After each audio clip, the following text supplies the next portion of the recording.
back again with another insider, bro.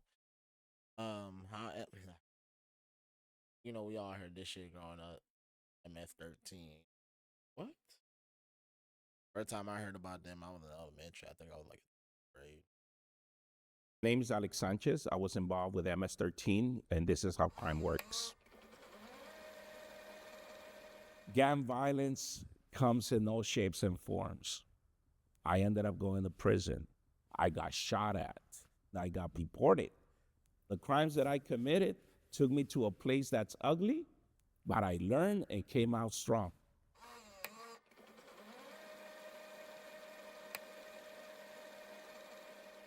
I came to the United States in 1979 and experienced a culture shock and then a culture clash with other ethnic groups, especially even Mexican, amongst Latino groups.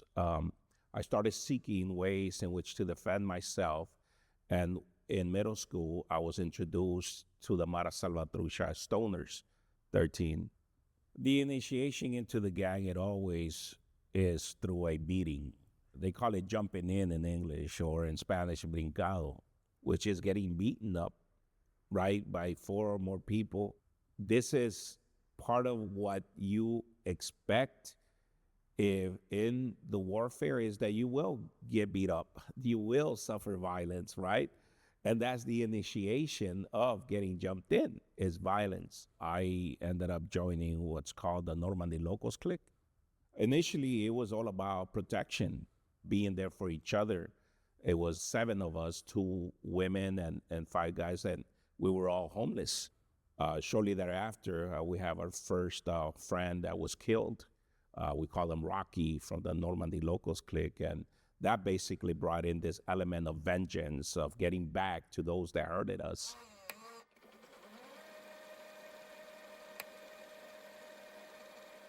Around 85, 86, there was an influx of weapons coming into the United States, especially Los Angeles, with the crack epidemic. It was the first time you saw the Uzi, the AK-47. MS-13 didn't have the funds to get those type of weapons. So for us, the cheapest thing that we could use. I already know where you're going with this, my guy. You Hispanic too? Listen, we finna go with machete, knife, unless I'm mistaken, but I feel like as the Caribbean person myself, our first weapon is gonna be some machete, alright? We chopping your ass up. I glorify it. Was the machete. What I It was told you. something culturally relevant to us. It was a tool for harvesting in our country. And eventually we were known as a gang that used the machete in gang Macheta. warfare. We would go Macheta. and fight in rumbles, in the park, in the street. You know, some of us will carry knives. Back in the day, a chain, right? I myself got I arrested see the for kid get his ass crimes beat with a carrying a bike concealed chain, bro. That weapon. shit right there. You know, I was on my way to shoot somebody and I got stopped by the police and they found a gun. I would say divine intervention. I don't know. I probably would have killed somebody or probably would be in prison doing life like many of the folks that I go see. The violence that I used was the way that I used to release that pain that I felt inside. I was that angry boy and I became an angry man. And it took me a long time to realize that I can make a change.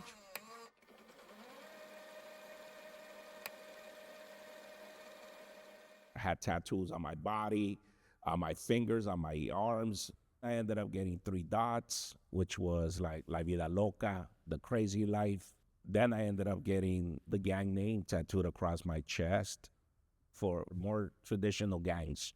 They would put their gang name or a girlfriend's name on their eyebrows.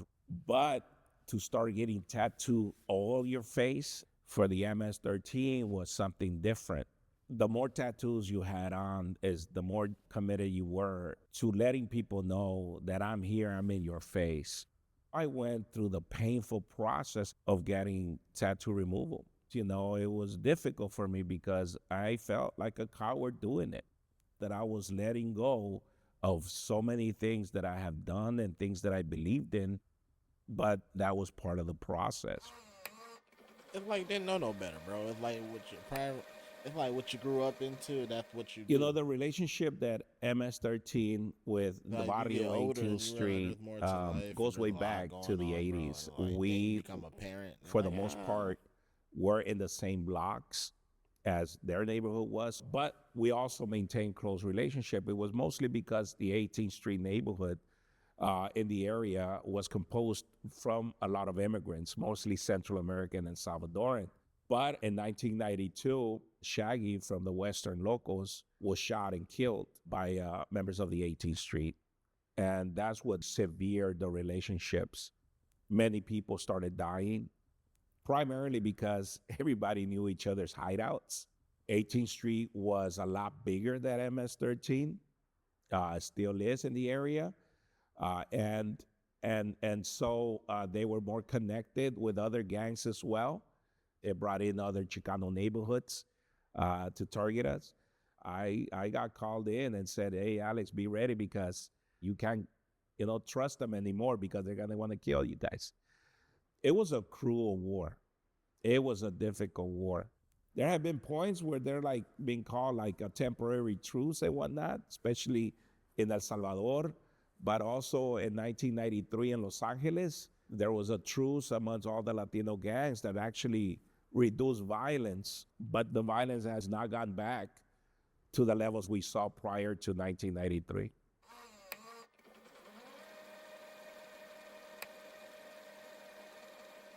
Hay muchos motos que han salido desde el inicio de la pandilla, como la Mara con Machete.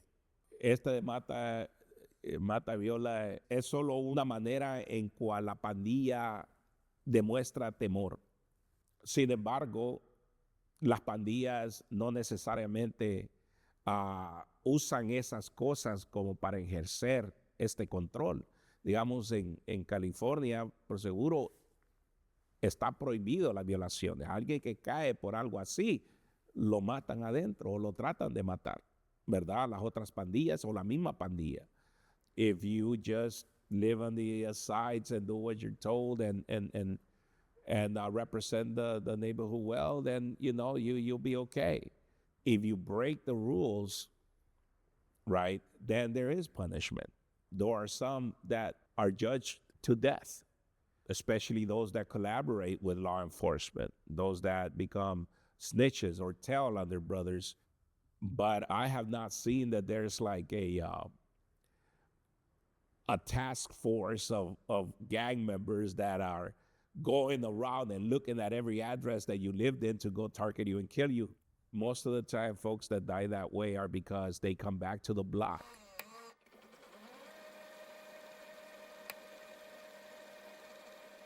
MS-13 is known as Mara Salvatrucha. You can say MS-13, MS, La Mara, right? You can have different references to it, even alluding to like the garra or the claw, which is the gang sign, right? Well, you have the devil's horn, the two fingers that is used to also in the heavy metal rock scene. People have transformed it. They put both hands to make an M or S and so on. MS-13 or MSS-13 during the time was into that heavy metal scene, whether it was Slayer, Iron Maiden, or Megadeth. That music really was how we let out. It wasn't that we were evil devil worshippers.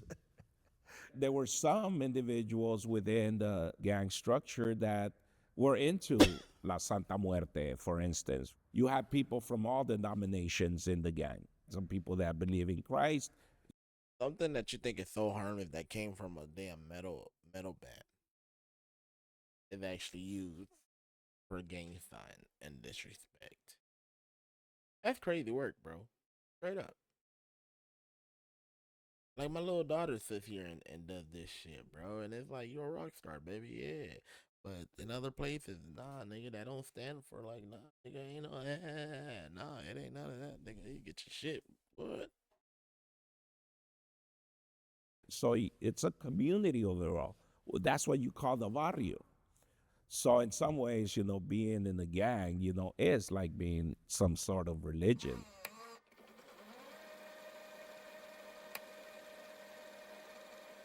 In 86, I ended up getting arrested and went to Central Juvenile Hall. Once you're in prison, you have to defend yourself, and you're known by other rival gang members as somebody that stood up for himself. So it became a rites of passage to rise up through the ranks like that. Eventually, I made it to prison in 1991, and went back to prison at least 3 times. And in 1994, I ended up getting deported. After 12 years of a civil war, the war was over in El Salvador. So many people were getting deported. My first thought was, I'm going to start fresh. I don't have a criminal record. I speak English, so maybe I could get into the tourist business or something to that nature, right? I wasn't planning on going over there and gangbanging or getting caught up or dying down there. But that changed immediately once I got to the airport. As I was going to the terminal, I saw the gang riding on the hillside, and it said MS-13. But as we go down the highway, I ended up seeing on the wall, on the brick wall, the Roman numerals XVIII, which means 18th Street. And then I realized, wow, they're here too. So the rivalry must continue. And I started to looking around and being more alert as to where I was at and who was beside me.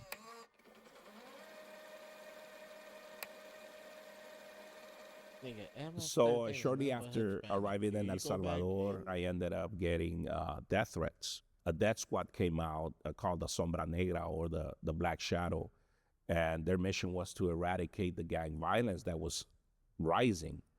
I had 2 people with me, 2 gang members that were young. They had been child soldiers in the war, and they were looking oh up to shit. me. I Oh had 2 grenades, and I gave them to them. I've never used a grenade, and I said I'd probably blow myself up. But these 2 guys, they know how to use a grenade. So I carry my gun, and they carried the grenades, and that's how we went to different places because Hold I was up. under the threat. Nigga said a grenade. Nigga, I'm blowing up the hood. Well, no, he said I don't know how to use the grenade, so I gave it to the young nigga.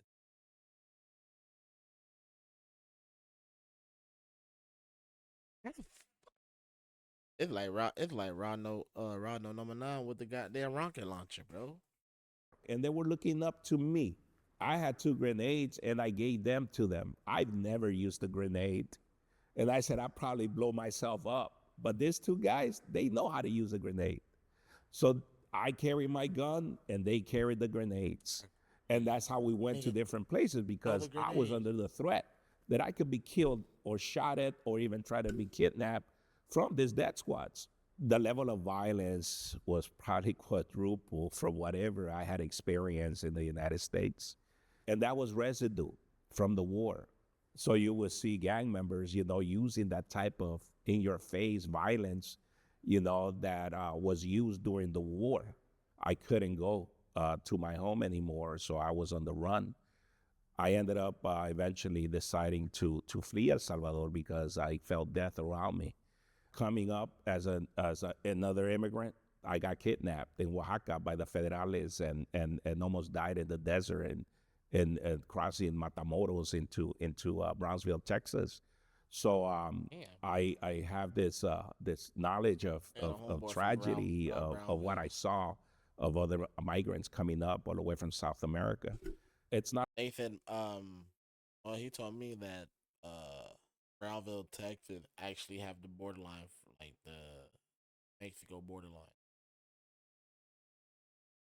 I was like, I ain't even know that shit. Damn, okay, that shit connected like that. not something that I would Oh, wish on Brownville anyone, full of Mexicans. to be targeted, kidnapped, held for ransom, and possibly killed just for coming into the United States. But the desperation of what our countries go through, forces people to have to put themselves in such an ordeal. The only place that I could go back was to my old block. I was tired of going to prison. I was tired of a life of violence and looking over my back. And I was able to talk to the neighborhood, and they gave me a pass because they seen that I was working and taking care of business, and I kind of still lived in the block, but I wasn't getting involved in none of their gang activities.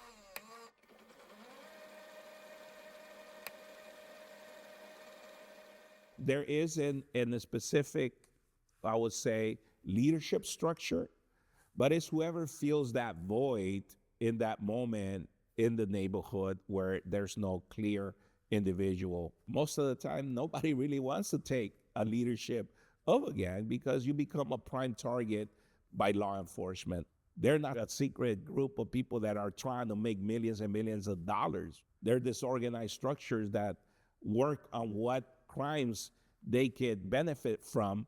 In Central America, Honduras, Guatemala, you have individuals that might take on, into a criminal entity such as, being part of a cartel or getting involved in human trafficking. But it's not something that's a direct goal of the gang to be something like that.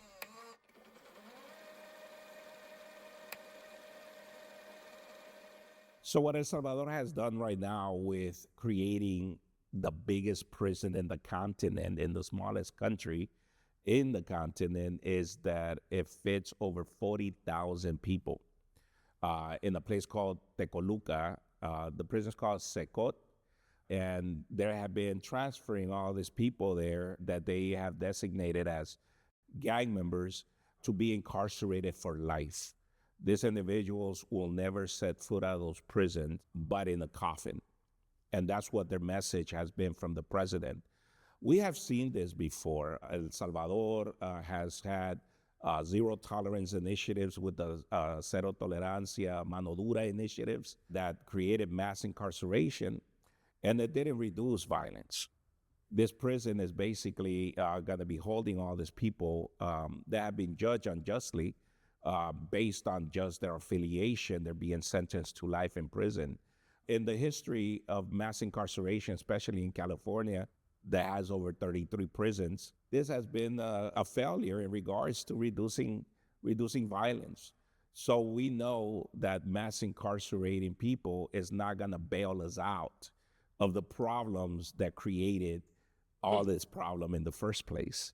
At this moment, we have the military of El Salvador tackling the problem. They're arresting, they're on the streets, they have roadblocks in every other mile, to see who goes by. You have local police, the National Civil Police, but you also have underground organizations such as the death squads, the exterminators that they call themselves. Before it was the Black Shadow. Now is these exterminadores that are social cleansing groups that target specific people for assassination, basically. So I think that politicians really need to start thinking, what is the exit strategy out of this mass incarceration and having the country militarized as they do right now, and start really focusing also in the prevention piece that has always been neglected by every politician, every presidency before that. Okay. The Mara Salvatrucha started in the late 70s into the early 80s in what's considered the Koreatown Pico Union area of Los Angeles. And it started because of the mass migration of immigrants coming from Central America, unaccompanied minors and children who came here and suffered this culture clash with different ethnicities, right? The migration flow started impacting other states into like Long Island, in the 2000s, the Washington, D.C. metropolitan area, places like Houston, Texas, where there's a big Salvadoran community. But in the United States, prison became part of that, of the continuation of engagement of the gang. It didn't stop the gang by incarcerating all these people, but it influenced the gang now to grow and connect. Once the war ended in El Salvador, the government of the United States started mass deporting people to not only El Salvador, Guatemala, and Honduras. And that's what started the expansion of MS-13 in those countries.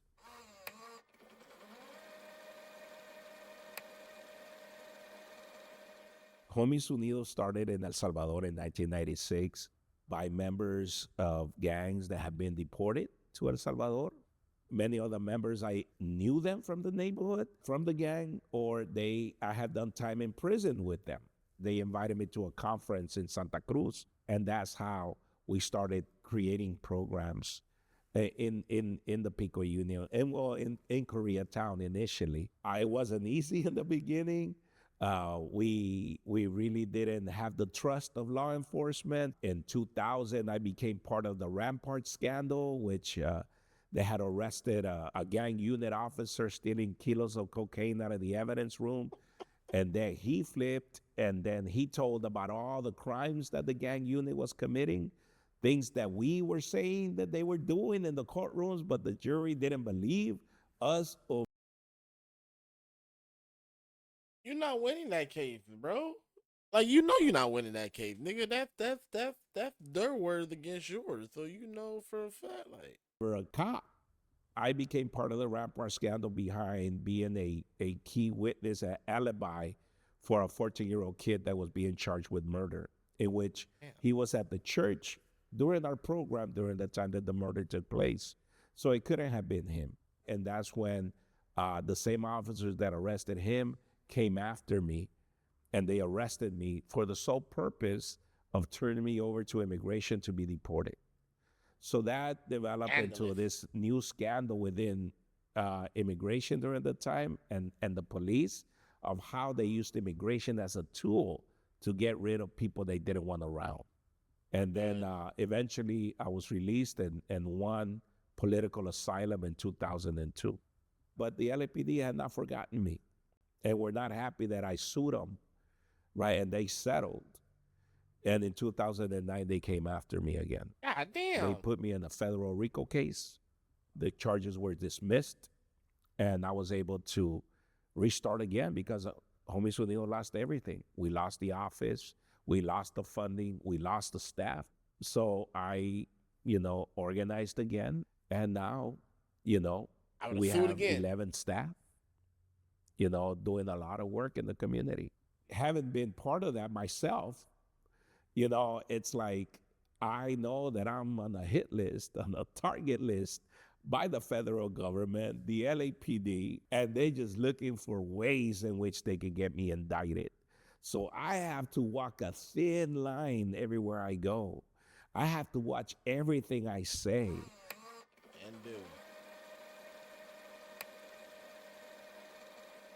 Well, the media has really given a lot of publicity to the MS-13 gang that comes down through the state, especially when you have a president that directly names a particular gang like MS-13 and the repercussions that has behind it. Because once a president mentions something, it's That shit telling big. That shit. it's telling their departments to go after this particular group. MS-13 is one of the most vulnerable gangs to go after because they're targeted by the immigration rhetoric, the bad hombre. One individual commits a crime, it's in every newspaper. While other gangs such as the Crips, the Bloods, 18th Street, the Latin Kings, who in some cases are bigger than the MS-13, are not have coverage like this one because they're mostly either Puerto Rican or Mexican American or African American, which makes them U.S. So citizens. And MS-13 is nothing mostly feeds gangs as labeled them as the world's most dangerous, as the city's most dangerous. more The mayor, Antonio Salvadoran for Villaraigosa, at one MS-13. point said that they put out a list of the top 10 worst gangs in Los Angeles, and every gang wanted to be part of it. It was like, hey, I'm dangerous too. So it creates the system of trying to see which gang is number one, and every gang wants to be number one.